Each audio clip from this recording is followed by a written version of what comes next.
Hi mga moms! Welcome to my mini vlog! For today's video, samahan niyo akong mag-prepare for my mama's 56th birthday celebration. Maaga akong pumunta sa San Pablo para ayusin ang birthday celebration ni mama. Hinanapan ko muna ng damit na isusuot si mama sa mall. After ko sa mall, pumunta muna ako sa bilihan ng flowers. Pumili muna ako ng wrapper and ribbon, then dumiretso na ako para ipagawa ang bouquet. Every birthday ni mama, gusto namin iparamdam ng kapatid ko na sobrang special siya sa amin. Ayan, ang ganda ng flowers, bet na bet ko. Nakaramdam ako ng gutom, buti na lang may nakita akong lugawan. Ayan, dumating na ang lugaw, ang sarap naman, gutom na talaga ako. After kong kumain, nakita ko tong cake shop na to. Ang galing, meron na rin palang ganito. Ang cute ng mga designs.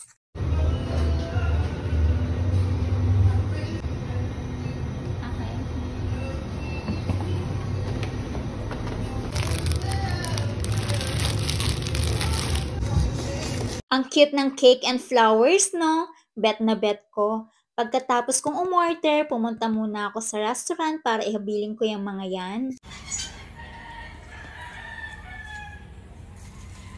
Chicken banana. Tara, walk na tayo. Chicken banana. Sinama namin si Sky kasi birthday din niya kinabukasan. Medyo malilate ang birthday celebration niya, medyo naging busy kasi. Ayan, pumost pa ang birthday girl.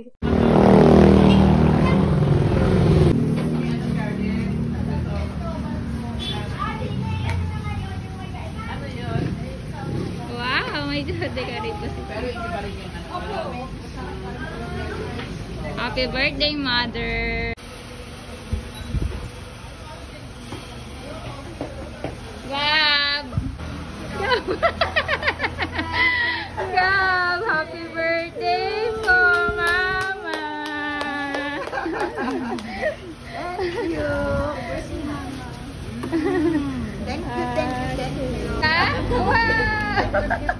Nakakatuwa tong restaurant na to. Hindi ko alam na seseryosohin nila na lagyan ng design ng happy birthday. Kaya pagdating namin, nagulat ako. Siyempre, nag-pictorial muna kami bago kumain. Ako pa ba? Wow! Thank you Tita Jing and Tito Joe sa cake ni Mama.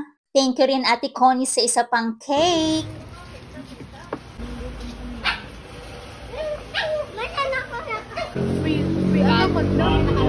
Happy birthday to you.